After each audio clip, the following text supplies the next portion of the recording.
I rise on behalf of the Green Party to speak on Part 1 of the Credit Contracts and Financial Services Law Reform Bill. And I have to start by acknowledging all the incredible work that has gone into this bill, particularly from the officials who clearly put many years of work into this legislation, and the other members of the Commerce Committee, notably Carol Beaumont, who I think is incredibly passionate about protecting vulnerable consumers from predatory lending. The Green Party absolutely welcomes the development of the Responsible Lending Code and the introduction of principles of lender responsibility that will be protecting consumers, particularly those who are most vulnerable to third-tier predatory lenders, often known as loan sharks. I don't have a whole lot to contribute because we do agree with the vast majority of the bill, but I do have to bring up once again, as I have in previous speeches on this legislation, the omission of interest rate caps as a pretty substantial omission that I think is unfortunate that at least the possibility of testing them or introducing them is not present here in this legislation, particularly as New Zealand is now one of the last jurisdictions, I think, in the world that isn't looking at interest rate caps. Certainly, they've already been introduced in Australia, the United States, Canada, the UK, many European countries, Japan, and I have not seen any credible, convincing evidence that they were going to cause any sorts of problems. The two reasons given for not looking at interest rate caps were that, one, it might become a target, and therefore everybody would suddenly be choosing the interest rate cap as the standard interest rate. I don't think that's very likely. It certainly isn't. It doesn't seem to have been a huge problem in comparable jurisdictions overseas. The other problem, which perhaps is more likely, is that there would be a restricted access to short-term credit.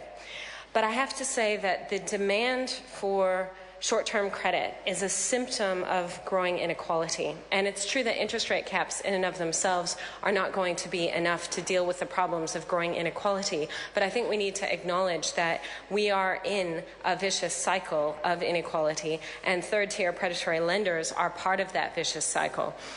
The demand for short-term credit in some of the research that I saw about this bill, it showed that people were using it to pay for food or rent. It's simply unacceptable that people should have to get short-term loans for basic necessities like food and rent.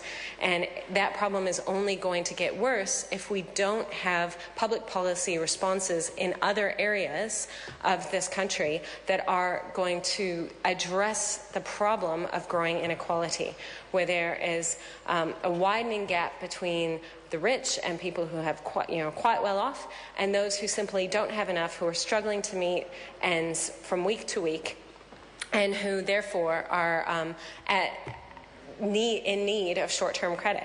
And they shouldn't have to turn to predatory third-tier lenders in order to pay for rent or to get food on the table, and then end up in a spiral of debt, because on the one hand, the demand for short-term credit is a symptom of growing inequality, but it also exacerbates it, because the people who are the most vulnerable are at risk of getting themselves into a huge mountain of spiraling debt from which they cannot recover. And so there are other solutions that are needed, not just interest rate caps, but I certainly fail to see why that tool was not included in this legislation. We should have at least been able to put it out and try it and see if it worked. And if it didn't, there could have been other options. It doesn't have to be mandated in the legislation itself. I believe there are several SOPs that have been put forward, one by Carol Beaumont, one by Teodoro Flavel, and the Green Party will be supporting both of those SOPs because they're both different options for at least allowing this tool of interest rate caps to be explored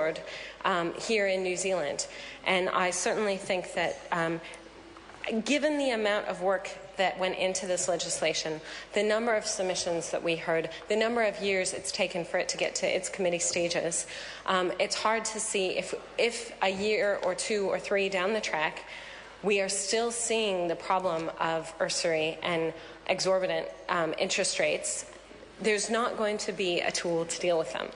And I think that's incredibly unfortunate. And so while while the Green Party is supporting this legislation, I just have to reiterate that we regret that there is, Mr. Chair, Julianne Genter, a lost opportunity to include another tool in our toolkit. And I have to say that, unfortunately, while I would commend the National Party and the Minister for bringing this legislation before the House and hopefully passing it before the next election, I'm sure it will be passed. And it's great to see some movement in the area which is going to crack down on predatory lending. That's fantastic. Ultimately, the real underlying causes of inequality are being exacerbated by other policies of this government. Tax cuts that benefited mainly those on high incomes have cost the country already $4 billion, and it's going to be even more. The sale of state assets, productive assets that were earning a good return for all New Zealanders, have been sold primarily to overseas owners and people who were in the recipients of the tax cuts, those on high incomes who had a lot of cash. That's a major transfer of wealth from the people of New Zealand to those who already are earning a lot. And I'm not sure if members are aware, there's some very interesting economic research that's just been translated into English, Capital in the 21st Century, by a French economist called Thomas Piketty.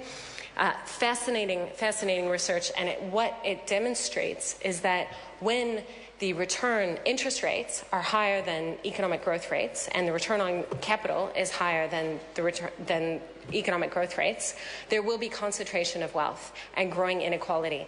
And what we know from the Spirit Level and other really excellent public health research is that when the gap between the rich and the poor is wider, everybody is worse off. And ultimately, we are going to be facing a problem of sustainability here in New Zealand if we continue to pursue, for ideological reasons, an approach to deregulation, an approach that says we want to see wealth being concentrated in the hands of those who already have a lot. The truth is that wealth does not trickle down. The evidence shows that's not how it works. While the people who are very well off and have a lot of advantages want to continue to lobby for policy changes that will build in their advantage, that is not a recipe for success for the New Zealand economy as a whole. And we will continue to see marginalised groups who are struggling to make ends meet, who are on low incomes, who have to therefore go to short-term credit, to predatory lenders, in order to make ends meet, in order to put food on the table, in order to pay rent. And that's simply unacceptable. And we can do better than that here in New Zealand. Thank you, Mr. Speaker. Chair. Andrew Williams. Thank you, Mr. Chair. I take a call on behalf of New Zealand First and the Credit